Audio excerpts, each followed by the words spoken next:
Okay then. All right, let's watch this video because people have been requesting that I check this one out for a couple of days, actually. And I thought, you know what, let's get round to it because I don't know what the framework of this video is, but I just want to state something as we go into the video, right? The video is titled, How Gacha Games Distort Their Own Stories. And I think it's something that I think's a good topic to talk about. Now, again, I don't know where the video is going to be heading with this, but as somebody who definitely believes gacha games do, and the systems of gacha are the reason why a lot of them get distorted. And I don't mean the systems for farming. I specifically mean the banners and stories catering towards the new banner, specifically to shield the character, and then the character vanishes, and we never really see that character again. And the story kind of is disjointed because it arced off to cover that character, and that character was shoehorned in specifically because they were in the banner, and you don't need to do that. You can have a character appear without them being apparent in the story at that moment. Or you can do stuff like what Arknights does, where you have event stories, where it gets a self-contained little story that can be connected or not, and you can enjoy it in kind of a vacuum, and you can continue on with the story as it goes. I hope Enfield does that. I'd like to see more games do that. If a new character's come in, let it drop. Don't make the story bend for the new banner. That's my opinion. I don't know if this is specifically what we're talking about, right? But I want to get into it. How gacha games distort their own stories. All right, let's get into it then. I'll probably disagree with part of this video. Okay, all right.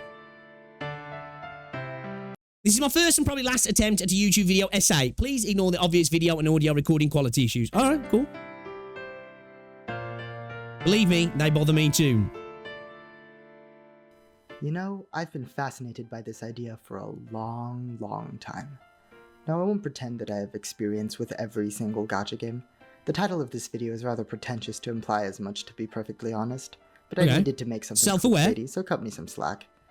But when it comes to the gacha games whose stories I have experienced, I've almost always found them to be lacking in something, some quality that makes reading even the dumbest of novels an engaging experience for me. And believe me, I have read some incredibly stupid novels.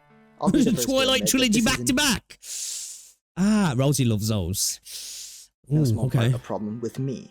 Video games are absolutely not my preferred storytelling medium. They almost, emphasis on almost, always read like a stage play with variable pacing and de-emphasized acting. But I don't think that the issues boil down entirely to personal preference. Because video games... Alright, I'm interested in that because I love the vehicle of video games as a storytelling mechanism. Right, obviously books can differ. I suppose you can do it with novels in games that you can create everything. You are the one that decides what voices sound like, what kind of characters look like, all that sort of stuff. You are the main component in creating the universe that the book gives you almost. Movies are great as well because they're visually spectacular. But for me, games just do a bit of everything, right? They do that, they do both. And you get to be a part of it and kind of control the narrative to some degree as well. So, all right, let's get into it. Games are one thing, while gacha games are a completely different beast. A beast that is, in many ways, antithetical to good game design. And, as it happens, good writing. I think that's a fair statement, though, right? I do think that's a fair statement. At this point, I'd be remiss not to mention that I only have a hobbyist's level of experience with writing and game design. So to anybody actually working in those industries, the rest of this video will probably sound like the incoherent ramblings of a layman. But that's the risk I run by putting my ill-informed opinions out there on the internet. I think the best thing about having a YouTube channel with all of one subscriber, thank you, by the way, whoever you are, is that statistically speaking, only about 10 people are going to make it this far into the video. Realistically, the number is more like 0, but okay, bro, this video did 10k, so, alright. Let me dream. It's only because of these small numbers that I feel comfortable asking you, my dear viewer, to treat this not as a video essay so much as the starting point for a discussion. I'm going to speak rather authoritatively for the rest of this video, simply because it would be exhausting to put "I think," or "in my opinion," or "I might be wrong" in front of every single sentence.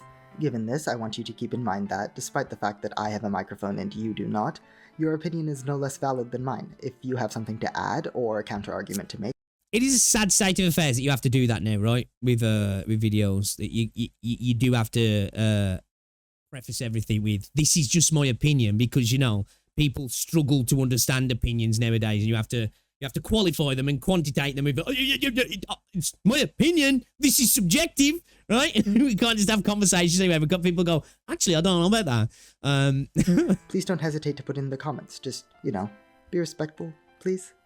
All right, with that out of the way, let's get this show on the road. Good Lord.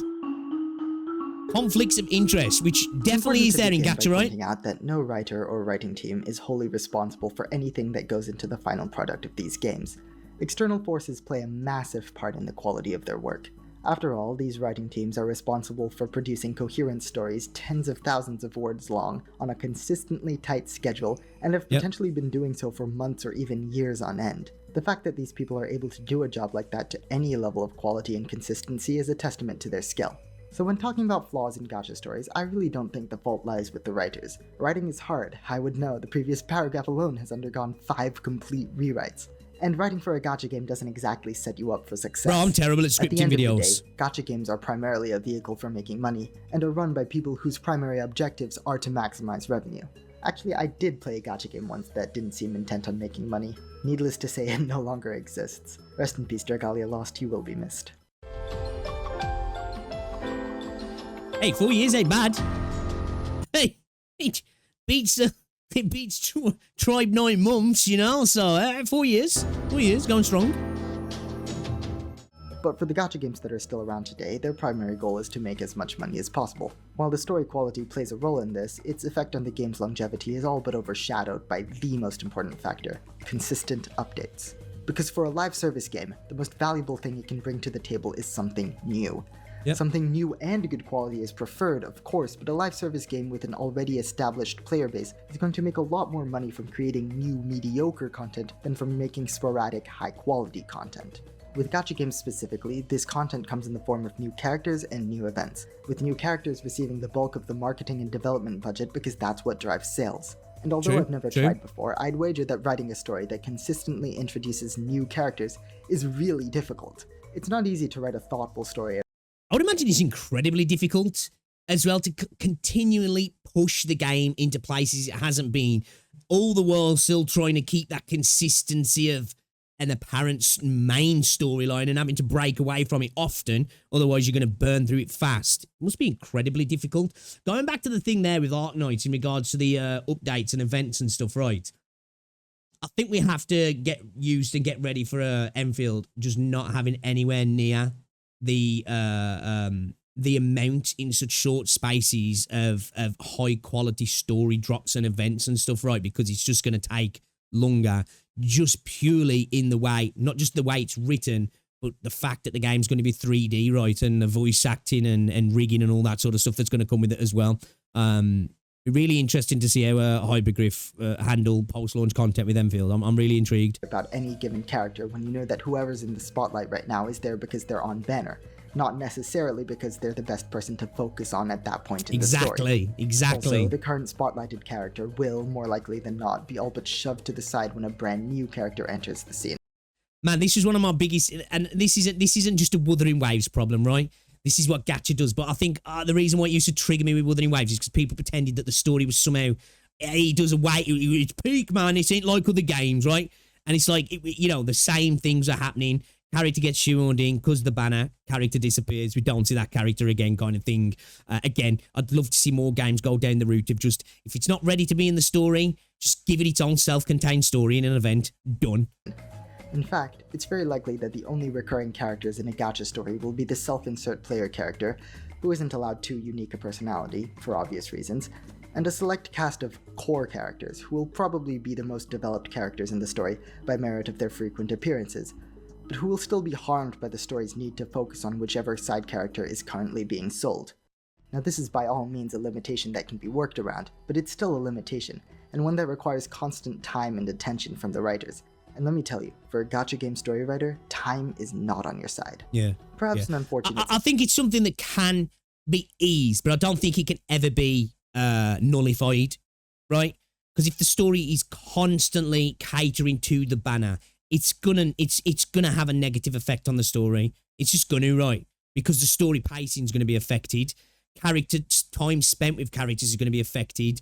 And now, of course, that can be, you know, the negative sides can be reduced a little bit, and they can do banger stories here and there. I'm not saying they can't, but if the character has to be front and center for the banner, it's inevitably going to affect the story pacing, right? Because you think, well, just because that character's not on banner anymore doesn't mean they can't be a major part of the story, but they're always going to be second fiddle to the new on banner character, and then as the next character comes in as well, it's just a thing that continues to happen, right?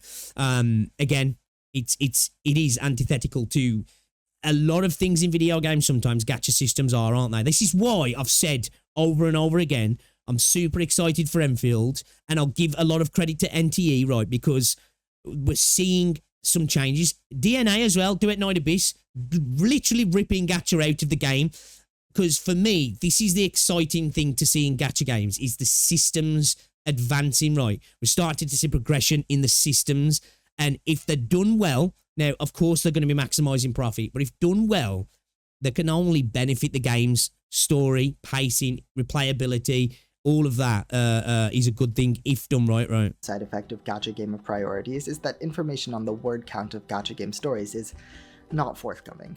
What few counts I can find online are almost always in Japanese or Chinese, and while I can, and have, converted these counts into an equivalent number of English words, the statistics kind of lose their punch. Which is unfortunate because it means I don't really have anything other than my own personal experiences to back me up when I say that gacha game stories tend to be on the long side. In general, and again it sucks that I don't have any solid numbers to back me up on this, the writing team at a gacha company will probably have to produce about a novella's worth of story every few weeks. I'm about to hypothesize based on circumstantial evidence here, but bear with me. I once asked an acquaintance who works on Honkai Star Rail at Hoyoverse, and he told me that work on the content for a new patch begins in earnest about 3 patch cycles or 18 weeks in advance. Assuming that the writing team isn't completely overhauled between patches, which it might be, I don't know, this means that the team will end up devoting an average of a third of their effort to the story of one patch over the course of 18 weeks. So, overall, the story in a 6-week patch needs to be written in about 6 weeks. Oh my gosh, aren't you glad you're watching this video? You know, only on the Blue Forest channel will you hear knowledge drops like writers need to write 1 patch's worth of story every 1 patch's worth of time. Anyway, my point is that the writers have very tight deadlines. Knowledge. 6 weeks to write a novella-length story is already a tall order, especially when you need to constantly communicate and collaborate with the... They need to employ, I forgot her name now. There's a channel I watch called Jason Brandt, where they do like So Bad It's Good, like movie stuff. But like he's a writer as well. And I remember watching one of his old videos, and he was speaking to a woman. I don't know who she is, which probably doesn't say a lot. She writes books, but she was on course for writing a book every month at that point. Now, I don't know what the quality of them were. Man, they need to get her on. They need to get her on board, man. Banging a book out a month. I don't know how thick these books were. I don't know how many pages and how many words, but still, impressive. Character, sound, and level designers to make sure that everything's coherent. And remember, this is a hard deadline that the team must be able to meet consistently. If this means they have to cut corners, then they will absolutely do so. In fact, the only time I've ever seen a large gacha game schedule be delayed because of unfinished content is with Limbus Company, and the development team behind that game has like 50 people, so they get a pass. Now, where was I? Right, 6 weeks, 1 story. What I'm about to say is pure conjecture, but I think I might be right here, so hear me out. Obviously, the ideal situation would be that the writing team produces an absolutely stellar, incredible story every 6 weeks, but that would take way too much time. So the game devs have to make a decision.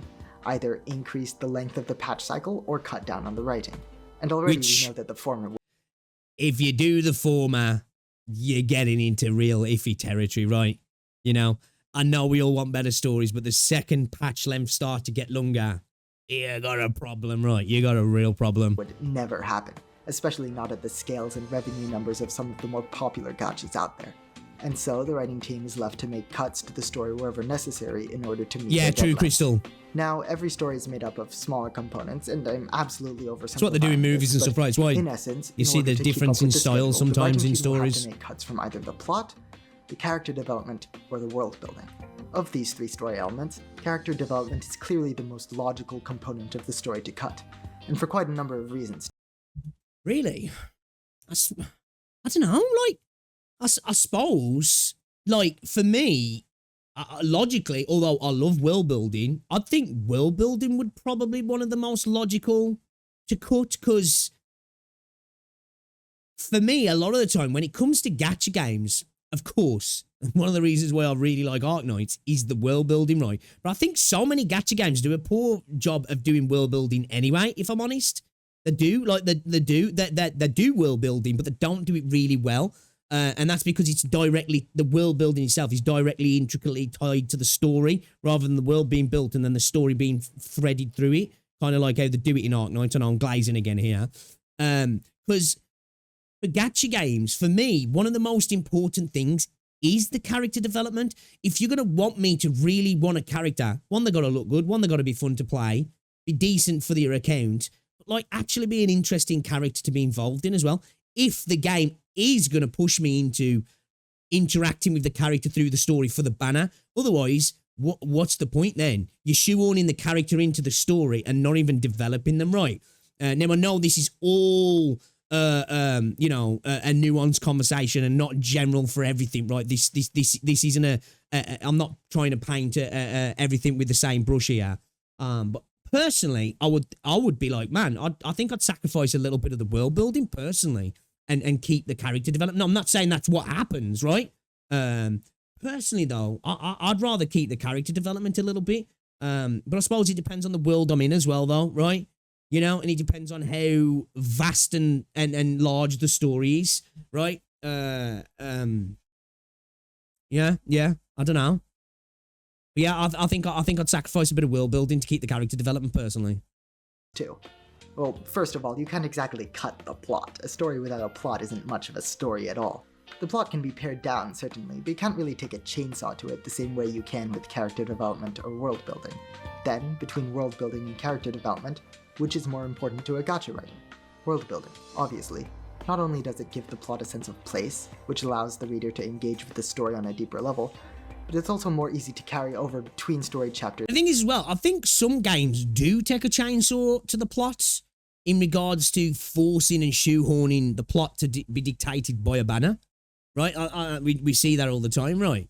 I do definitely think you don't want to see any of these happen, right? But and I do think world building is incredibly important. I just think so many gacha games ignore it.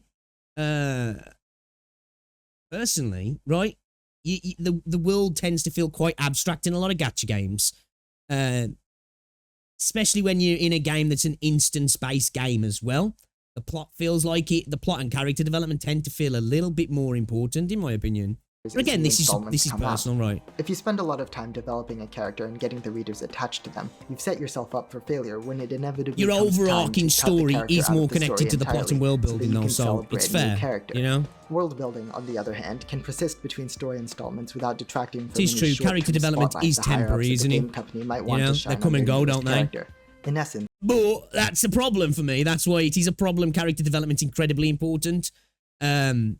But in games that do throw characters away, suppose you can cut character development if you know that character's fucking off and never coming back, whereas your world building and your plot are really the overarching thing that's keeping people in there, so it makes sense. Time spent on the characters is time wasted, while time spent on the world is time saved. Another reason why I think character development is much more likely to be cut is because it's the facet of writing that requires the most thought. Character development takes a lot of time because it requires you to really put yourself into the shoes of a fictional person who might not hold the same beliefs and priorities as yourself. And then the information you want to convey will have to be given to the reader through believable, and the key word here is believable. That's when you get really interesting stories, when you've got interesting characters, again, right? Might not make the same decisions that you would. Overall, it's a much more involved process than writing plot or world building, which are difficult in their own right, but can at least be written about objectively. A character's political alignment and personal motivations don't need to be taken into consideration to as great of an extent if their only job in a given scene is to inform the reader about objective truths like, say, the ruler of a country, or the history of a religious festival, or the magical power held inside a super special ring. So, if the writers make cuts where necessary to meet their deadlines, what are we, the players, left with? Underwhelming or undercooked character development, a healthy amount of world building, and a great deal of short-term plot and action sequences. Now, whether or not this is a problem all comes down to personal preference. Yeah, for me, he's right. Because, like, world building is great to allow for stories to be created, right? And stories are great when they've got interesting characters. And like, this is why like gacha games themselves can be antithetical to actually creating a good flowing story, right? Because I think for me personally, when you lose good characters, you're just dotting your I's and crossing your T's in a sense, and the characters usually, especially in like a book, are the POV of the world of the story, right? And when they're not really written well, the world itself tends to lack a little bit as well. Then sometimes for me, obviously you can create worlds in a different way, separately, like like a Warhammer type setting where it's a universe it's created, and then you can go on and create stories that will happen all the time, which allows people to self-create stories and such. Yeah, man, for me, again, it's all personal, like he says, but characters are so important for me. As a person who reads stories for believable and relatable characters, these limitations inherent in gacha game stories have always come across to me as detrimental to the overall experience. Bro, the video's 40 minutes, stop the app, please. Well, I ain't going to just rewatch somebody's content. If you guys want to watch the video, I can link it in chat. The more unique writing decisions and flaws in part 2. Because of course, I'd be remiss to make a video on gacha game stories without looking at specific examples. And so, for the rest of this video, I'll be doing just that, looking at specific storytelling examples from the games shown on screen right now. If your favorite game isn't being shown right now, I do apologize. It's not because I don't like the game, it's just that I don't have enough experience with You're a hater, bro, that's what it is. Wooer's not on there. Oh, this Hoyo shill, bro. There's a Huyo game on there. Obviously, dude's about to brigade the fuck out of the Wooer space now. Watch. Game to talk about it at length. Nevertheless, I encourage you to stick around and maybe learn something about a game you haven't played before. This video has a bit of spoilers. Or maybe you can maybe skip some of the spoilers. As I mentioned earlier, if you guys have watched it and you know where some spoilers are coming, let me know and we can skip. Hopefully, he gives us some info about that as well, considering he's a dude who likes story stuff. I'm assuming he's going to hit us with a spoiler warning. I want this video to be the starting point for a discussion. I'd like to hear all of your experiences with gacha game storytelling, especially if you have insight into a game that isn't listed here. Does my wacky conspiracy theory fit what you see in the game? Or maybe your favorite game does something different, something better that allows it to avoid the more common issues in the industry. Let me know in a comment, or if you don't want to boost the algorithm, send me an email. And with that, let's get part 2 underway. You don't want to boost the algorithm, send me an email. Don't tell him the secrets, bro. Say I'm only going to talk to you in the comments. Don't email me. Probably the first part of Honkai Star Rail had a pretty good story. Well, I wouldn't really call it good, but it was alright. Personally, I was a bit disappointed that not much was being done to expand on the science fiction side of the story. The writers clearly chose to go down the path of a more generic anime plot, which was a strange choice to me because science fiction anime certainly exist. In fact, I've heard that some of them are actually really good, but I digress. After the first arc in Belobog, I began to lose interest in the story. This was no fault of the games, it's just that I only have 24 hours in a day. I would still read the story, of course, but sometimes I would zone out and miss crucial information, and then would have to backread to catch myself up. Then, after the conclusion of the third story arc in the game, the Penacony arc, I started to simply let the story run on auto as I went and did other things. That's where I dropped off the game was Penacony. With the latest game update introducing a story skip button, I can confidently say that I have no knowledge whatsoever of the most recent story installments. But something I can see about the story is that, after the first arc, it becomes much more episodic. Like, there's obviously still an overarching narrative, but more and more often, it takes a backseat to whatever small and tangentially related conflicts plague the characters at that moment. Usually, on release, those smaller conflicts would serve to introduce and develop whichever newly released character was on banner at the time. And sometimes there are simply self-contained interlude chapters, such as the one regarding Argenti and the Swarm, or Hule's werewolf invasion, or the one with the monkey cult. I really wish that last one didn't exist. The inclusion of these interlude chapters wouldn't be a bad choice in a different gacha game with a visual novel storytelling style and an inherently disjointed narrative with a plethora of branching off sub-narratives, but it absolutely kills the pace in Honkai Star Rail where, chronologically speaking, each story installment takes place pretty soon, if not immediately after the previous one. But it's not like the writers are unaware of this. In fact, they often take respectable, and sometimes even effective, measures to try and circumvent this issue. Being quite a generic RPG in many ways, Honkai Star Rail chooses to use a lot of generic RPG storytelling techniques, such as putting extra world-building information in optional collectible data logs, or using a tale as old as time, right? I used to love... I think it depends on how it's done, right? I used to love these back in the day. I was a big fan of going around and exploring these little, notes in game worlds. But again, the game has to have a really interesting story of interesting characters and incredible world building for that to be a thing that makes me want to do that.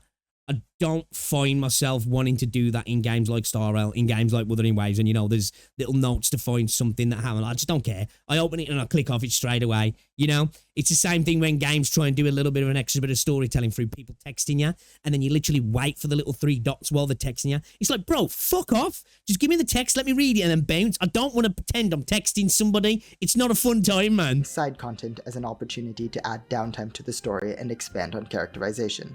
It also keeps I love the character design in Star Rail, Crystal. I love the character design. And the more laid back and outgoing March 7th. Yes, that's her name. This allows the writers to expedite character introductions somewhat by using introductory dialogue to compare new characters to these already established personalities. None of these techniques are particularly unique, but they're seen often because they work well. On top of this, playable characters involved in the longer story arcs, but not the interludes, are usually introduced to the story a couple of updates before they are made playable. And while it's true that doing so makes sure the players are at least nominally aware of each character's existence ahead of time, it also means that the writers have to spread out their screen time even more thinly, as the limited time spent on character development has to be shared between the primary character of the patch and all of the secondary characters as well. In practice, this doesn't... The thing is as well, when it messes up right, is like, usually like, you have like the 1.0 characters that tend to follow you around a little bit. There are not necessarily limited banner characters, right? A lot of games are this where like they'll be like just standard characters that you can pull for. And sometimes they'll have a character there that's not even a pullable character, but it's usually like the standard characters, and they kind of stick around for a good portion of the start. And then you do this thing where the on-banner characters coming in and going and coming in and going. And then when you do have a self-insert MC as well, I think it just adds to all the issues that make it worse. Now, I know a lot of people like self-inserts. This is why I really like Belle from Zenless Zone Zero, because she's an interesting MC. Even though I think Zenless does a better job at bringing units in and out, even when they might have a little bit of a throwaway unit, the main characters themselves are interesting and involved enough that you're here for them, and then this extra cast just floats around them, rather than it just being like an aura farmer self-insert MC, and characters are coming in who apparently seem super interesting, and then they're gone, right? And you don't have a really interesting main character to carry the heavy, like to do the heavy lifting, you know what I mean? Do all that much to stem the problem of entire character arcs being crammed into a single, relatively short story installment. At its very worst, we get characters like Aventurine, Fei Xiao, and most recently, Castorus, who all receive the bulk of their character development in one long scene, immediately before or sometimes even after their big moment of sacrifice. I mean, I'm not a writer, but I'm pretty sure they messed up the order there. I haven't read the newest story arc on Emphorius, except for Castorus's part, because she's cute. Same madness. I love Belle and Wise. Anyway, like, I joke around roasting Wise, but I absolutely adore Belle. I think she's brilliant. But he also previously said that the Monkey Cult chapter was not bad, so I'd appreciate if someone could second his opinion before I trust him on that. Hot takes, EZZ's MC ain't that different from a self-insert that just have a paper-thin layer of personality. Do you reckon? Like, maybe. Again, these are subjective things, I guess. I love Belle's personality, I do. She feels like a relatable, real human being. And I suppose it's because when you first start the game, they're just normal people, aren't they? You know? They're normal people who just happen to be skillful at what they're doing, their job. I know things change a little bit and we find out stuff about them, but they start off as just quite normal people. I think I already like Belle, but you know that one cutscene where the police coming round to check on them and she's in the office with the drink, and I was just sold. I was just like, I fell in love with both of them. I did. The dynamic's good. I love the way they interact with cats, especially Belle, right? I am biased. I'm super into Belle. They're quirky, but they do nothing to differentiate themselves from self-inserts. I don't know, I disagree personally. I suppose maybe because I'm playing as Belle, so I can't really self-insert myself as a girl who's got an active personality there. Because the way I look at self-inserts personally is like typically characters that just have statements to say here and there. The actors basically, in a sense, your connection to the characters. But yeah. Belle's one of my favourite MCs. Hey, this is what it's all about though, right? We've all got different opinions on this stuff. Limbus At the Company's end of the day, story and it's no all small subjective, part isn't because it? the dev team behind the game has historically made the uncommon decision to delay the release of unfinished content rather than rushing it, leading to a slow and irregular update pace. A lot of the appeal of the Big decision to story in make this that game was. is the idea that every disparate loose end will be tied up in a climactic ending, you know, whenever they get around to finishing the story, maybe in a decade or two. But I still hold on to the hope that the writers will make something incredibly satisfying. After all, if there's any game studio I trust to take their time to make something really, really good, it's That's Team a fair Cherry. statement. I mean, that's a fair it's Project statement Moon. in regards But to as what they for are. we currently have, I can see where you're okay. coming from with that. The main story chapters rarely disappoint, but rarely do they build or improve upon previous developments either. Enjoyment to Like, characters what anyway at the end of the day happened to that one warp it's train employee who mysteriously disappeared? wholly subjective, Or isn't are it? we ever going to get a follow-up to the fact that Rhodia hasn't sorted out her personal conflicts, despite her dedicated story chapter having already happened? Presumably the answer is yes, but when? The devs have been subtly and not so subtly reminding We us are going to of her play Limbus as unresolved well issues soon. for multiple chapters now, but nothing has happened yet. But ignoring the fact that the story is very clearly still in development, there are a few really good long-term decisions that Project Moon made. First of all, Limbus Company never gets new playable characters. The game started out with 12 alters, playable yeah. characters, and 2 years later, it still only has 12 playable characters. So it's just all What you alters, is gacha it? for instead are kits or identities that you can equip onto the character. But each individual identity doesn't need Yeah, I its saw own Genocide extensive reacting to it, so I characterization, kinda meaning that saw Project it through Moon can him. continue to develop and release new identities and receive income without placing any extra load on the writers. Secondly, It is a smart way to do things, right? Yeah, to kind of like have alters in a story. That way you can introduce new characters. You can even introduce twists to stuff in that, but you don't have to literally introduce a new character in regards to the story in the same sense. Now I don't know how it happens in Limbus, but when they're coming in, does it affect the way the story is? You know, because obviously there's an alter character, so is it an alternative personality? I'm not too sure. But yeah, I think it's a smart way of doing things, that is, because then you don't have to continually build out this roster, which then puts a strain on writing and bringing in new characters all the time, right? And making them well written as well, and making you care for them also, right? It gives you a lot more time to make people care about characters, doesn't it? each main story chapter is dedicated to one playable character. Okay. Not only that, but we also know which chapter number corresponds to each character, even for the story chapters that haven't been announced yet. And we've had this information since the launch of the game. Sure, it's a little bit formulaic, but in a game with so many delays that the devs decided to stop giving time estimates for their updates altogether, a bit of certainty about That's future kind of updates based, goes right? a long way. That's actually There are kind a of lot of great based. benefits to a story structure like this You one. get it when you get it, For bro. one, it allows the writers to take their time and devote everything to the spotlight character during their story chapter, since they know that the characters they de-emphasize during one chapter inevitably have had or will have their own dedicated time in the limelight. The And alternate reality especially at this versions point of a in the game's sinner life cycle, superimposed on where our 8 of sinner. the 12 Ooh, playable interesting, characters okay. have already had their dedicated story chapter, there's a lot to look forward to on the reader's end when it comes to future story installments. After all, the 4 characters who don't have their dedicated chapters yet haven't been entirely forgotten. All of them have 8 chapters worth of small comments, interactions, and behaviors that allow the reader to create a mental image of who the character is as a person. This turns each character's dedicated chapter into a much more engaging experience, as you can constantly compare new information about the character. It also has a like weakness their because I can't backstory venture too and much out. relationships, Yeah, it's true with as well. the It's mental true. image that you've built up. And lastly, it's just cool to compare a character before and after their story arc. I don't have anything deep or insightful to say about that, it's just cool to be given time to simply see and appreciate a character's growth as a person. Something I do want to mention as a major detriment to Limbus' story, and this isn't really a gacha thing so much as it is a video game thing, is that, for some inconceivable reason, Limbus Company writers feel the need to give lore explanations for each and every facet of gameplay.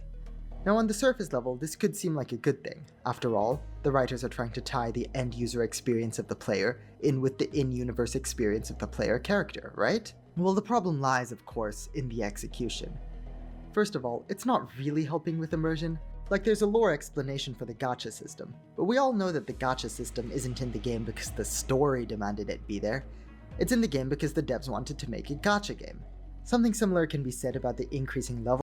I'm okay with that though. Like, I like that. We know, right? And they know that. And they know that we know that. But explaining it anyway, I'm cool with that. I like that. caps, or rotating content stages, or energy system. All of these gameplay systems are brought up and explained in the main story, but again, we all know that the story isn't really why they're there. But then, for some baffling reason, the writers choose to sometimes, and I mean rarely, take the small lore drops and give them massive plot significance. So the whole reason why you're able to pull for and equip new character identities is because those identities are actually the life experiences of alternate universe versions of those characters. Now when I first read this, I very quickly dismissed this as yet another lore drop to justify a gameplay mechanic. So you can imagine my surprise when I found out that the existence of an infinite number of parallel universes and the infinitesimal impact of a single individual's life on such a multiverse was actually the central focus of Kanto 6, and that by choosing to ignore my internal questions and concerns about the existence of an in-game multiverse, I love that I was visual rendering style. myself mentally underprepared to engage with that chapter on anything more than a superficial level. Like, really? How was I supposed to know to pay attention to the parallel universe part of the lore as opposed to, oh, I don't know, the fact that all of your teammates live on a TARDIS bus that needs to be fed a constant stream of living human bodies in order to keep running? And yes, living human bodies is the in-universe lore explanation for the in-game energy system. I feel like if anything, that should be given plot significance. Or what about the part of Kanto 3 where one of the characters chooses to end the life of a dying comrade, before learning in Kanto 4 and 5 that not only was backup only a few minutes away, but that there exists in the game a magical panacea that can bring anybody back from the brink of death. Is that going to end up being plot significant? I don't know anymore. I don't know. Are there even any takeaways from this? I guess what I can say is, I suppose, I don't know if I'm misunderstanding what he's saying here, but like for me, everything doesn't have to be what's the word I'm looking for? Lit up as something that's going to be important later, right? You can have. I'm okay with lots of things thrown out there, and then being like, you know, it becomes incredibly important later. I suppose I'm the type of person as well, though. Like, if something does come up in a game that I maybe like glossed over because I didn't think it was going to be something that was going to be imperative to the world building, the story, and the plot, I'm kind of cool going back and looking at it, even if I do it on YouTube, because I think sometimes you do that in a book. Well, I do anyway. I'll be reading through and I might pass over something in a paragraph and then it's revealed in the next few pages, chapters, whatever. And then it's like, wait a minute, let me just go back and read that paragraph again to like, you know, to understand that here. I personally enjoy doing that. So I don't know. storytelling is an interactive process between reader and writer, and if you want to communicate to your reader that a specific lore drop isn't going to be plot significant, put it in a database log or something. Nah, like the see, database that I don't know about that, because like sometimes for me, I like it when game, because like for me, like world building as well, like it doesn't just come from everything being plot significant. Like it can come from the most insignificant thing, and that's what makes it feel immersive in a sense. You know what I mean? That something might only be mentioned once and it really doesn't like mean anything. Now I know he's probably speaking a little bit more about gameplay stuff here, you know?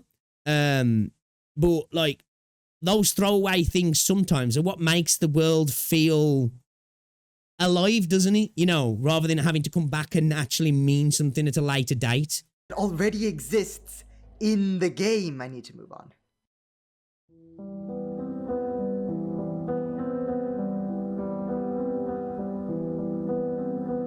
I'm going to try to keep this section pretty short, but that's not because I don't have complaints about the reverse 1999 story. In fact, I have quite a few. It's just that none of them are really... For me, we spoke about this before, I prefer Arknights' story to reverse 1999. But I really, really like the storytelling in reverse 1999. Not just in the way they do it through the L2D work. I just think the storytelling is really good. ...pertinent to this video, and also, attacking this game's story just feels wrong. After all, Blue attacking this game full stop feels wrong because it's just gorgeous. They marketed it as having English voice acting, live 2D animations, and an interesting setting. And for what it's worth, the story absolutely succeeds at all three of these points, especially the interesting setting part. Yeah. You see, in the world of Reverse, it's a beautiful game, this, isn't it? on the eve of the turn of the millennium, something happened. Something that caused the first of many catastrophic, globe-spanning magical storms. People who happened to be in a small, and I mean incredibly small, selection of storm-immune buildings and locations were saved from the storm's effects. The rest of the world was washed away and replaced with a brand new recreation of the world at some point in the 20th century. You play as Vertin, the only known person who can survive the storms without shelter or protective equipment, as she attempts to uncover the mysteries of the storms. That's fair. Why they started, why certain locations are safe from them, and ultimately, how to stop them from happening altogether. All the while, new storms transport her to new time periods and locations, with new people to meet, problems to solve, and antagonists to fight. I agree a little bit with that, Easy. I definitely agree with that. It's one of those as well. Sometimes at the start, I had to keep stopping myself and be like, hold on a second. If you were just like, and this is on the reader as well, I think sometimes, but I also think it's on the writer. If I didn't feel like I was locked in, like I feel like I could look to my phone for a minute or two and be like, wait a minute, what's happening here? Kind of thing. Is that just me? You know? Maybe I'm just a smooth brain, but I definitely felt that early on as well. In essence, it's a time travel adventure, but with no control over the time travel. Sounds like an interesting premise, right? I'd think so too, were this not a live service game. You see, storms are what allow for the time travel shenanigans to take place, and one of Vertin's stated goals is to prevent future storms from taking place. I'm sure you see the problem here. If the protagonist, Vertin, were ever to accomplish her explicitly stated goal, it would necessarily, definitionally I mean definitely the end feel of you with time that, travel, Easy, yeah. the end of the story, the end of new events, and the end of new characters to pull for. As it stands, any progress that the protagonist makes in the main story is harmful to the game's longevity. Which means that as long as the publisher wishes to keep the game alive, the writers will be forced to come up with new roadblocks, side conflicts, and distracting tangents to prevent the protagonist from making significant progress with her primary mission. At this point in the game's life cycle, less than 2 years after launch, it's not such a big deal. So far, the roadblocks and side tangents have, for the most part, made for entertaining reads. But if the devs want Reverse 1999 to be a long-lasting game project that lasts on a similar timescale to Fate Grand Order, Grand Blue Fantasy, or even the relatively modern gachas like Genshin Impact, well, I predict that the writers will find themselves in a bit of a bind sooner or later, after having written themselves into a corner from the moment they created the very premise of the game. Which might not be a bad thing either. Like, I don't necessarily agree with exactly what he's saying here personally, but not every game has to be an FGO, right? Now, obviously, I get it. Business is business, right? If you can make a game last for 10 years and it's profitable, most companies are going to try to do that, right? But I also think there's plenty of companies out there that are willing to let a game go for a few years and then move on to a new thing, right? Who's to say that's not the case? I'm not saying that that even needs to be with the case of so far where I've got to in Reverse 99 personally. I think there's plenty of longevity to be had if it's written well. But also, every game doesn't have to still be going 10 years later, does it? Do you know what I mean? I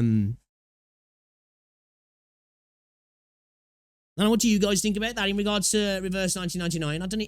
Again, I haven't fully completed all the story stuff at the moment. It's like I'm like a chapter and a half behind, I think, at the minute. So like I'm not fully up to date. But I don't quite feel at that point just yet, personally. Who knows? Maybe when I catch up, I might change and agree with him there. I don't know.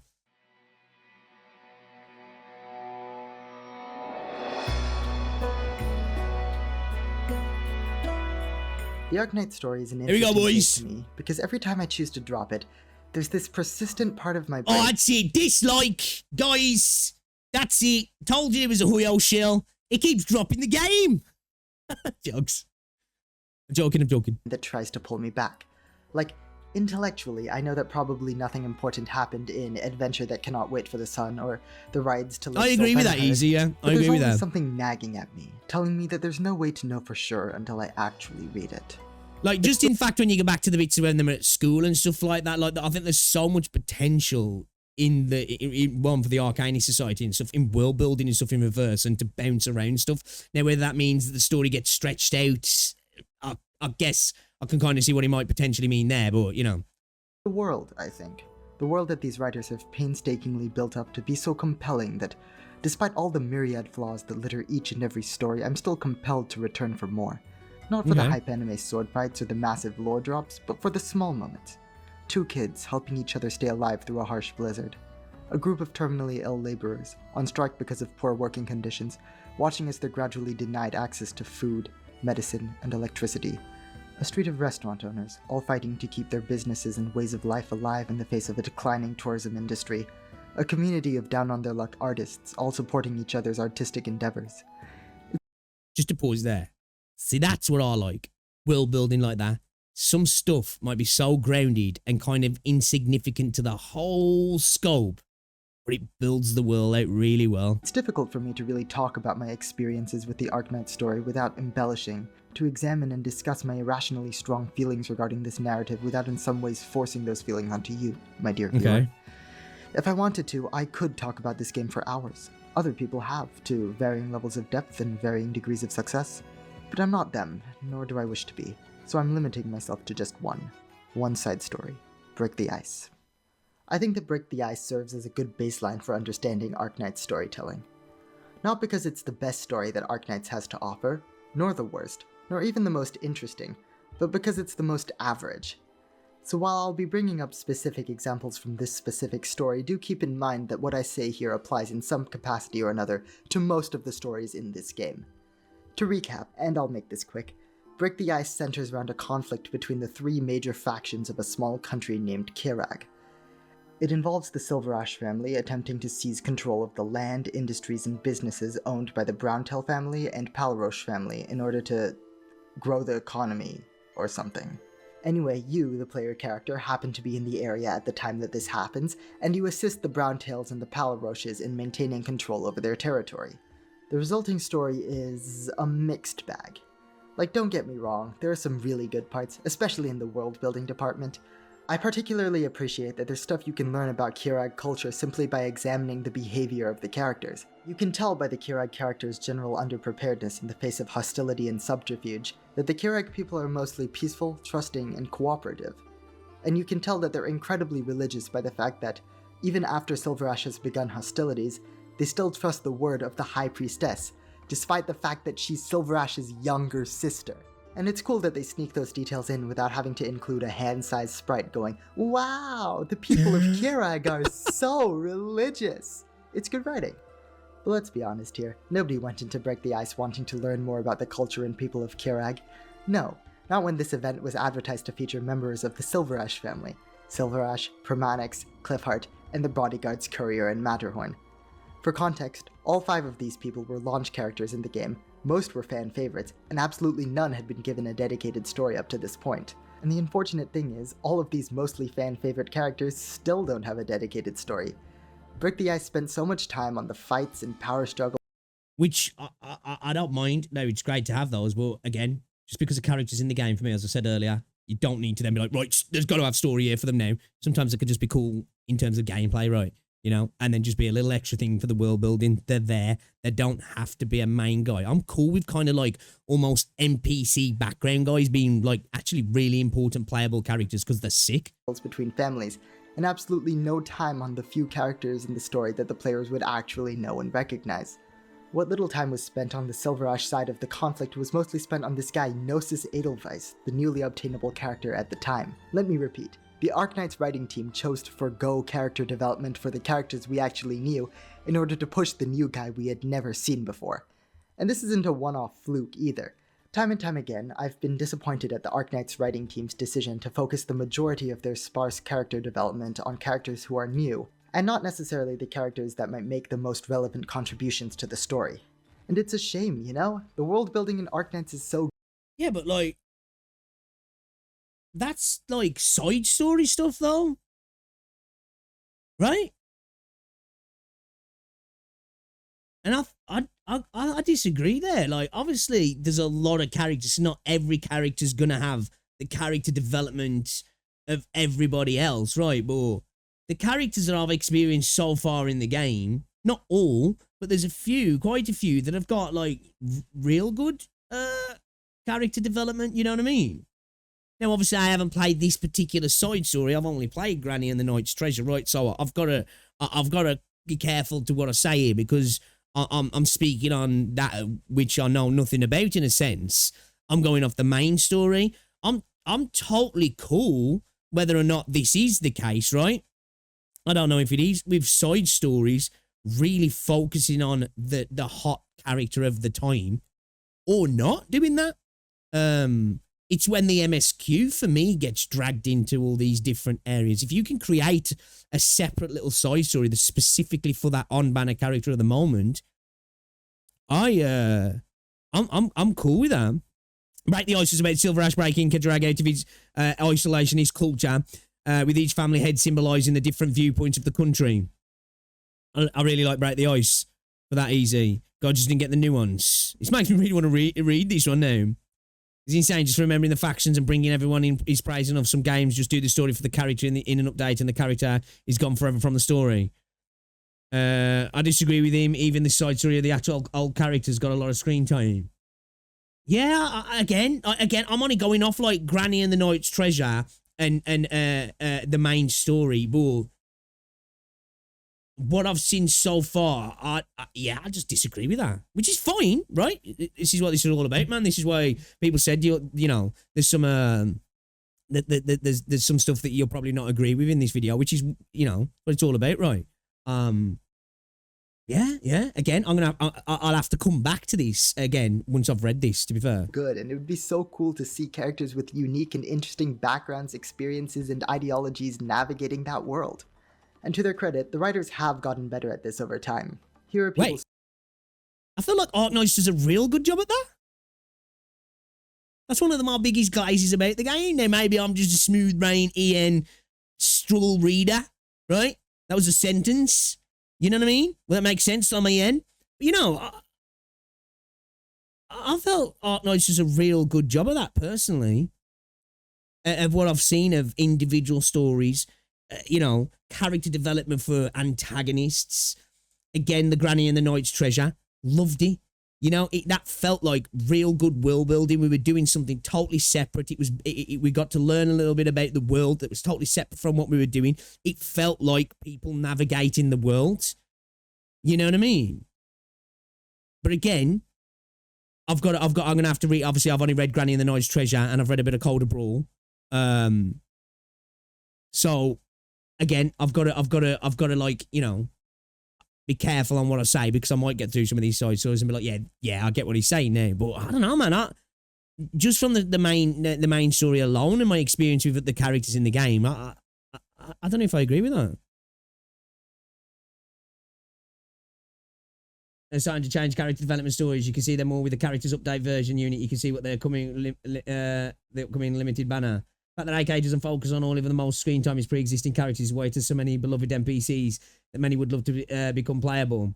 It's literally how things should be making all the characters have the same story, doing the story for 300 plus characters in same way. Well, yeah, you're gonna have to have characters that are like background characters in a sense, aren't you? Nah, bro, you've just read the main story. Well, yeah.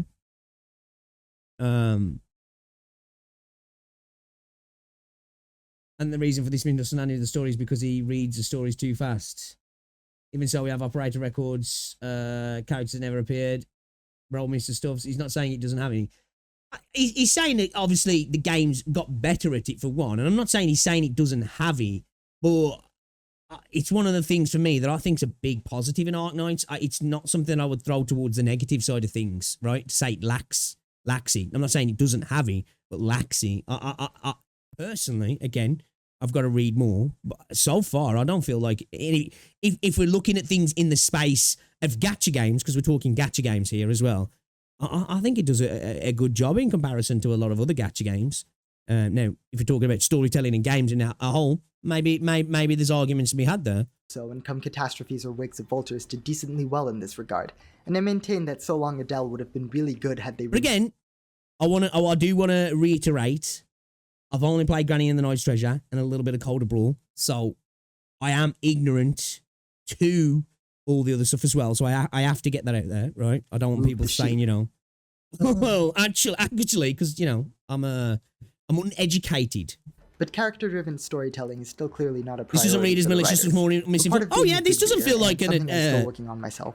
Is judging a work for what it is. As someone would say, a brigading video, agendas are here. I don't think this is. Again, at the end of the day, story is subjective, right? It's pure and simple. Now, there's objective things we can disagree with and say, well, actually, that didn't happen in the story and that did happen. But it's one's enjoyment.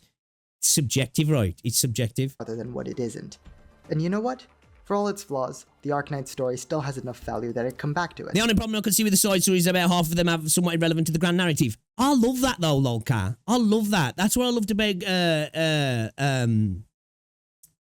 and the Knight's Treasure. Right, it just builds the world. There's stuff going on outside the main story, because the main story of Arknights feels like it's a story that's happening in the history of the world, right? You know, like everything that's happening in our life right now seems like we're the main characters of our story. We're not. We don't matter in the grand scheme of Earth's history, do we? And that's what I kind of like about Arknights. It feels like, you know, I like the fact that the stories like that really, if you could argue, don't matter, but they do because they don't. Time and time again. Just maybe without as much enthusiasm now as I had a couple of years ago.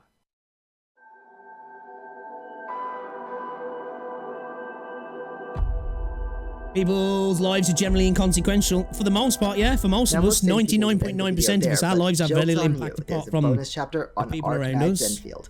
I mean, of course. I just finished giving my universal and unquestioning praise to the Arknights story. How could I not talk about its sequel/derivative work, Arknights Enfield? From what I could tell by reading Reddit and YouTube reviews, people were nearly unilaterally disappointed with the story in the Enfield beta. Some even went so far as to ask what could have changed in the writing team at generally people definitely seem to have had this opinion, right? Again, I actively tried to avoid as much of the story as possible. So the actual beats of the story themselves can't speak on, because whenever I play betas like this, I'm not the type of person that can keep playing over a story over and over again, especially the start. So I actively tried to ignore what was going on for the most part and just here and there, just try and see like, oh, how's the voice acting? Is this character interesting kind of thing? And I definitely can see where people are coming to a little bit, coming to these opinions a little bit. I do think we are going to see a different style of storytelling just from the fact that the game's doing a different style of storytelling. It's going to be voiced. It's going to be animated. We're going to see what's happening. It's not a novel, right? So it's going to have a different style. It's just whether that then translates into not having the depth that Arknights has got, right? So Hypergryph to cause such a jarring drop in quality, but I, in my infinite and unchallengeable wisdom, see the problem. The issue isn't that the writing changed, but that the medium changed and the writing did not. An easy example of this would be the developer's clear lack of experience with the use of shot composition as a narrative device. I'm not exactly a film buff myself, so I can't talk about this in depth, but the basic idea is what the filmmaker chooses to and not to focus the camera on, and how those shots are edited. Show, but don't tell, right? When you've got these sort of things, you can show things rather than it having to kind of be described, and then you write stuff around that as well. And then you might get extra dialogue because of this as well, right? Or a different style of dialogue as well. Together can tell a story just as well as dialogue can. Here's an example of what I'm talking about. So recently I was looking up the song Edelweiss from The Sound of Music. I blame Gnosis Edelweiss, man, living rent-free inside my head. Anyway, at some point in the music video, this happens. I'm not gonna play the song, I don't want to get copyright struck, but just pay attention to what's going on screen.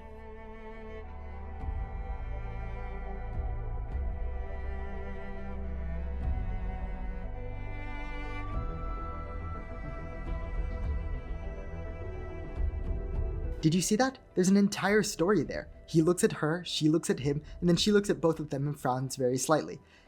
Was she getting wet and they was like, oh, she's getting wet. Oh my days, something's happening. I've never watched this film, to be fair. Interpersonal dynamic told over the course of a few seconds with no words exchanged between any of the characters. Just good acting and good editing. And this probably wasn't the greatest example of what I'm talking about. Again, not a film guy. But I hope that you can at least somewhat understand what I mean so that you can understand my pain at this. Strange. I thought this should work. Nope, not working. Oh, that's it. Got it! Oh, wait. It still isn't Everyone to be getting no Yvonne slander. working.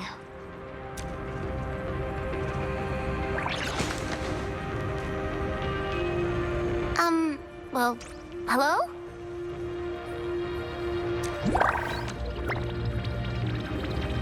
Maybe it's a local power output issue. That's hot.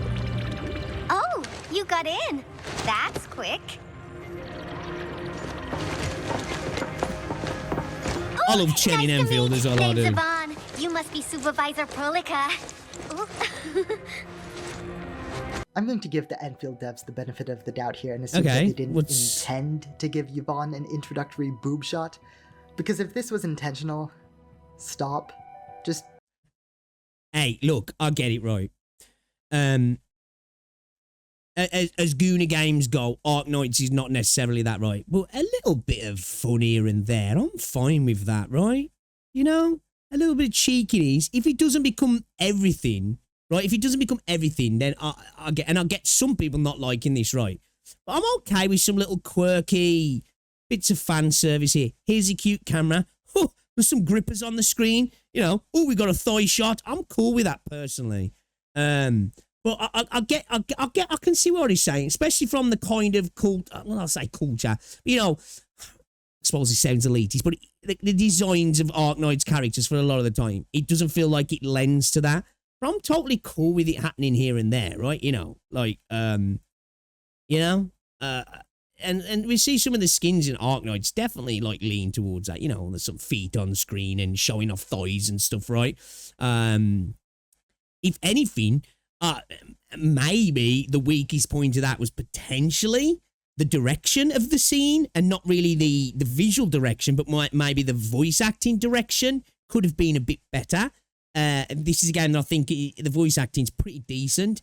Maybe the direction of the voice acting could have been a little bit better. I'd critique it more for that personally than the actual angles. But then again, I'd like to goon sometimes, you know what I mean? Like, I don't mind a bit of fan service. It's just if it becomes egregious and overwhelming, I suppose. But then again, this is another thing that's totally subjective, like the entire video, really. Stop. Please just stop doing this. There are more fundamental problems too. Like for instance, the devs clearly have difficulty smoothly transitioning between story and gameplay. For context, in Arknights, you could usually expect a combat stage to be preceded and or followed by a visual novel-style story. In the early days of the game, the devs tried to make sure that the That was the only fan service in the main story, I think. Yeah, I think the introduction to Yvonne was the only bit that I do, because that was the whole, everybody was gooning over Yvonne, really, weren't they? And a positional stance changes when you're selecting a different things in her actual character in the menu, right? But, yeah, I don't feel like that beta had an outwardly fan servicey feel to it at all, personally. People have an expectation because fan service is never in story, but only in the art and the skins. That's a fair point, Kithias. I do think that is a fair point, right? That is definitely a fair point.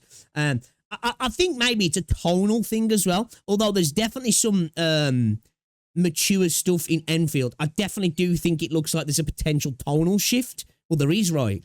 Now, I think that might be a problem for a lot of people as well. But now, I'll get what you're saying. Again, as I say, these are subjective things that might bother people, but for me, yeah, I didn't find it a problem, right? I could argue that maybe the voice direction was a bigger problem in that scene. Stories would always end in a fight between the characters, and that the following stories would always occur after that fight ended. Where's the racism? To blend the combat stage into the story, so to speak. But over time, Agree. With a game interface that looks like this, combining story and combat into one seamless experience wasn't all that immersive. Potentially, and there were certainly a plethora of stories that could be told to greater effect when the writers weren't obligated to have the characters drop everything and throw hands a total of 8 times over the course of the narrative. They understood that the player would be able to compartmentalize the combat encounters in the event as a way to give the event content, and separate that content from the overall story being told by the visual novel. In my opinion, the stories they told improved as a result of this. I don't think it's a coincidence that my favorite Arknights stories like Lone Trail and Hortus de Escapismo are stories that don't bother to justify each and every battle taking place in the event. This is a luxury that the Enfield writers do not enjoy. With a 3D game like this where combat, story, and exploration all take place on the same map, the writers can no longer simply jump cut between story and combat. Every combat encounter that's interspersed in the story needs to be justified, and so a lot of the time in the story is spent on characters justifying the need to move to and fight in a new part of the world, which non-coincidentally happens to coincide with the next area of the map for you to explore and fight enemies in. The end result is a story that does a very poor job at communicating long-term stakes in favor of pushing the player from one small-scale skirmish to the next, which is bad for... I suppose, but again, I think that, as I said, this is where I think players of Arknights are going to have to accept this change because the game's medium has changed from the story being told in a visual novel, it being a strategy tower defense game, and moving into an action semi-open world RPG, right? That you're going to have that because otherwise you're going to have a great story, right, that's paced perfectly and everything has merit and meaning, but it's going to be a pretty poor game, right? When you're building a game like this, you have to suspend your disbelief a little bit sometimes, don't you? And understand that, okay, I get it. This is just part of the action of the game right here. And if this was the movie of Enfield, this would have took place in a lot shorter of a section. I would have had this little fight here, and then we would have moved on to the next story beat. I think that's, I think that's something that's just always going to be affected by an action-orientated game. I think all action-orientated games suffer to a degree unless they become very on-the-rails linear games, and you have that direct connection intrinsically throughout the entire thing, and it feels like it all connects like pretty much on key, right? And because the gameplay, at the end of the day, the gameplay, when you think about it, again, the gameplay kind of is abstract to the story in a sense if a game is heavily based on the story, because it just wouldn't go down like that if it wasn't, right? Your encounters with a character wouldn't be the same. You wouldn't have the encounters with the mobs and all this. You would to a degree, but not to the extent. I think that is a thing with video games, right? If you want gameplay to be a major thing and a game to be a game at the end of the day, you've got to accept that stories, it's going to take, I don't want to say a back seat, right? You can attempt to negate it as much as possible, but I think if you really want to make a game that people are going to want to play for years, gameplay is king, right? Gameplay is king, I think. Yeah. For example, I don't know if putting a skip button on a 3D game works well. Do stuff and then get a chunk of story without combat. That can be used to disconnect story and combat. Saints Row, for example, better story and protection until you do map stuff. The games that do what the Arknights thing, despite being third person. There is definite ways to go. I just think you're always, well, not maybe always, but I think there's going to be like a disjoint, right? There's going to be that disconnect to a degree. I think it's inevitable through the way that the game's being played. Now, again, I agree with some of you guys saying in chat, that's something that can be definitely negated and nullified as much as possible. But I don't think you're ever going to, like, remove it entirely. Because at that point, it's like, do you want to, at that point, it's like, am you here for a book or a story, a film? Now, there is plenty of games that do a really good job at it, right? But usually they're one and done games that you're talking about a game that lasts 12 to 15 to 18 hours. And the every action is directly pushed through the filter of the story, right? Which can be restrictive, which can definitely be restrictive. I don't know if we'd necessarily want the game to be that restrictive. Look to Metal Gear, Kojima just does shit and people accept that, right? If you saw the shit is gold. Yeah, well, there's a reason Kojima is Kojima, right? Not everybody can be Kojima as well. That is a thing. But yeah. Obviously, I think this comes down again to the medium, as he was speaking before. I think you've got to accept with a switch to something like this, you might potentially get benefits in loads of other areas in terms of the gameplay, in terms of sequences when you're watching characters interact and you're seeing them talk and it's action orientated. And, when you're talking about two characters having a fight, you don't just hear shing, shing. You see them fight and you get all that benefit of that, but then you lose something else. I think it's just one of those things, right? It's,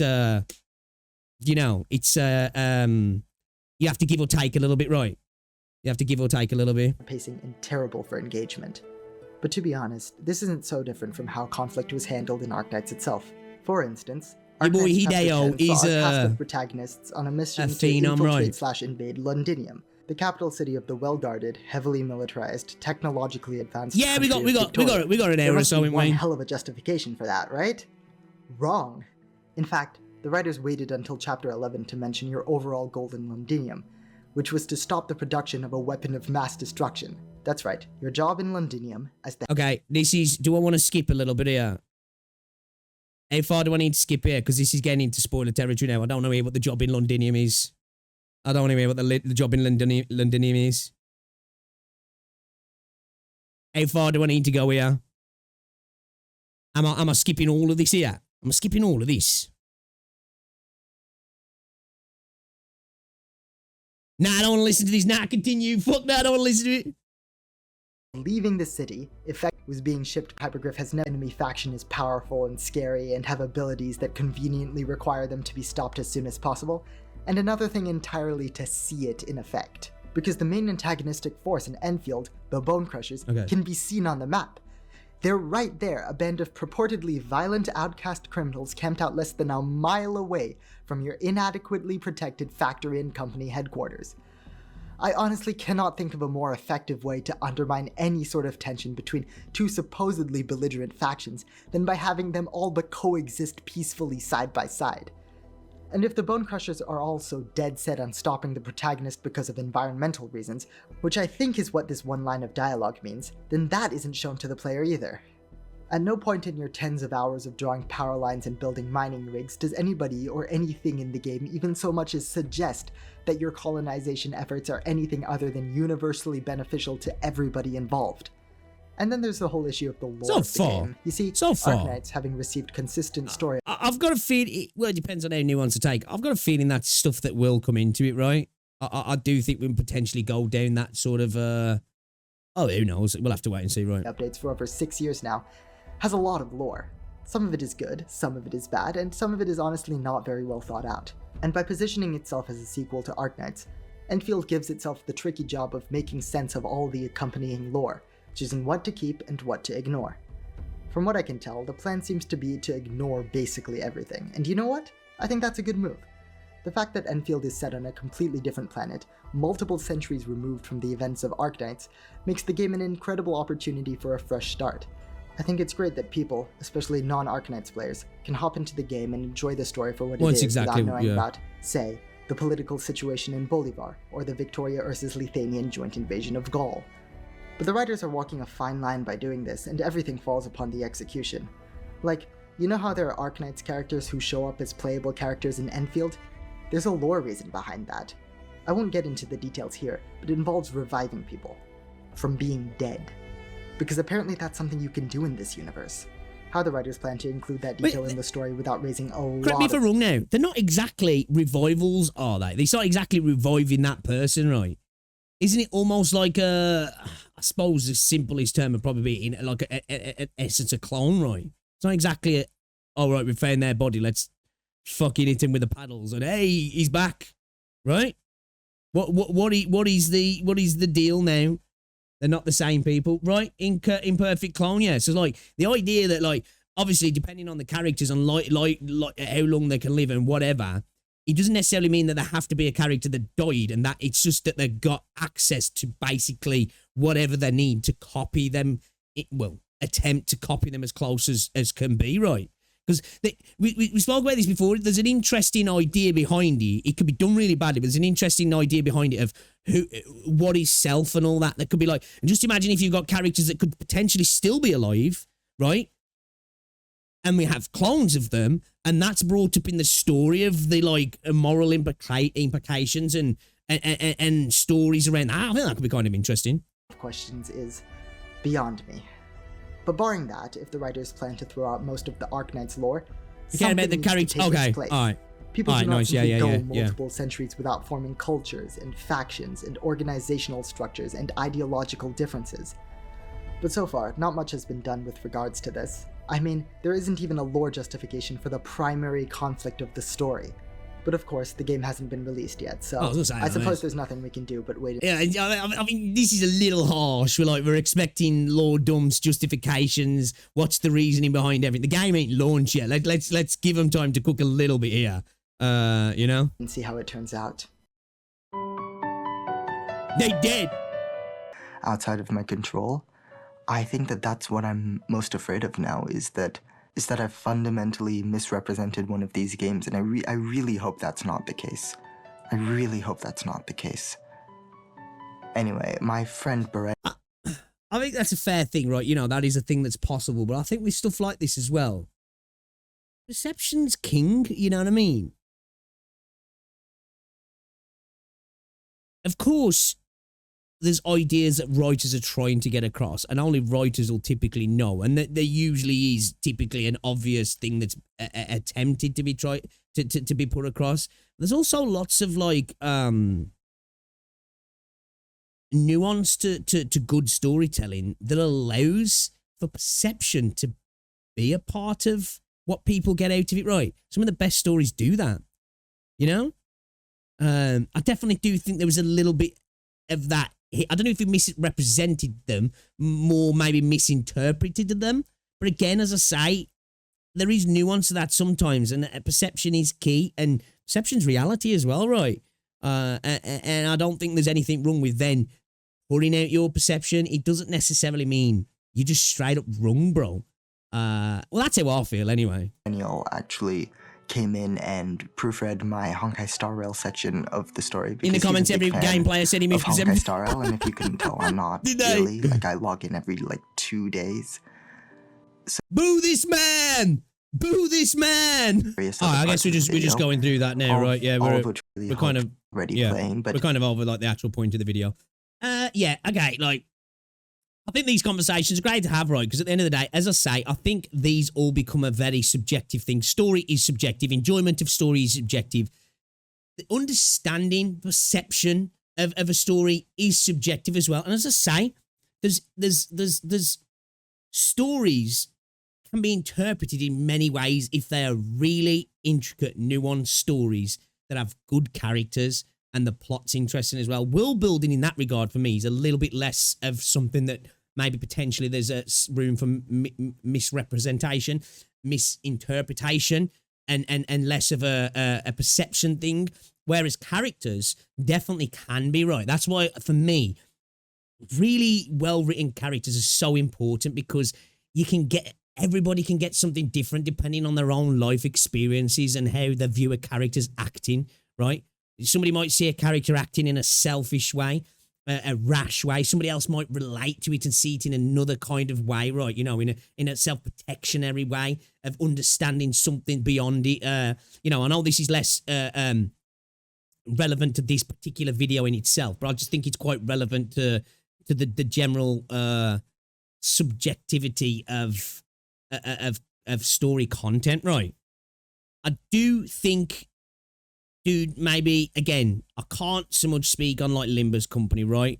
But for me, on, like, the Arknights stuff and the reverse stuff, I didn't read the story that he's talking about, and I'm not saying he did say that the game didn't do a good job of characters, you know, doing their thing within the world. I'm paraphrasing a bit now, which I feel like so far I've seen plenty of. And even if it doesn't do such a good job in side stories, I think the game does a good job full stop so far, personally, right? Personally. And the stuff with Reverse 1999 as well, I disagreed somewhat. I think this was a good video, though. Because, like, again, when it's a subjective video like this, we're never going to agree, right? You know what I mean? I think, if anything, I was just about to move on to that exactly madness. I think that, which, again, it's YouTube, right? And I've got no issues if ever video's titled. I do it myself. It's content. You want to get it out to people. But this, as you say, was less about gacha games affecting story writing and more just his view on what makes good story, right? Because typically the things that affect story in a game with a gacha game is the pacing of patches, is banners, specifically banners for the most time, and the pace of the banners happening, and shoehorning characters in for the banner, and the story flowing to fit the banner, and characters being dropped like that, and the gameplay loop itself, you know, breaking up the pacing of a story potentially because of farming and all this different stuff, which other games suffer from as well, and more just of a subjective take on world building, plot, and characters. Right? It felt like we kind of glossed over really how gacha games distort their own stories, and more just picked a couple of gacha games that he has experience with, and has a different opinion on or an opinion, should I say, on how they do things, which I think could have been really any game. I think he could have chose any 4 games that were not gacha games and had this conversation with, really, personally. But that doesn't mean this is a bad video, though, right? You know, this is I'm guessing somebody who like gacha games, so it makes sense to make a video like this. I'd say that's just like, you know, I agree with that. I think this is less about gacha games and more about a personal opinion on storytelling in video games. But I think this was let's have a look at this real quick. You comment before you comment. Quite a few people, a number of people have talked about Mirror World technology and Limbus Company being introduced previously in the game as well as in Project Moon and other games. I think it's a valid criticism in my opinions, and I'll get around to answering them in due time. Yeah, I have no issue as well. Like, he seemed to have a bit of an issue with it not necessary to have the gacha mechanic explained in lore. I like that. I think that's cool. I am cool with game. Now, you take the piece when you're trying to explain every single little thing. Oh, you clicked on the menu. You know why you clicked on the menu? Because, you know what I mean? But I'm totally cool with, like, systems that are in the game kind of being explained away as, well, this is because of this. I'm okay with that. We know why it's there. It's there to make money. They know we know why it's there. But if they can explain it in a real way that interacts with the story and kind of makes sense, for immersion's sake, I'm really fine with that personally. But yeah. Do you know what? I'm gonna drop this dude a sub because I'd like to see future content from him. I think although there's plenty of points I disagreed in this video, I think it was a well thought out, eloquent attempt at somebody having a subjective opinion on something that at the end of the day is incredibly subjective, and you're never going to agree. And I think these sort of videos are great because we all agree on something. It's fucking boring, right? These are the best kind of videos when you're going to find people saying, actually, I disagree with that. You might find some people who agree, some people who come down in the middle. And yeah, I find that sort of shit quite interesting. But anyway, guys, check out Blue Forest. I didn't say his name at the start of the video, but Blue Forest, guys, go show some love. That was a long video.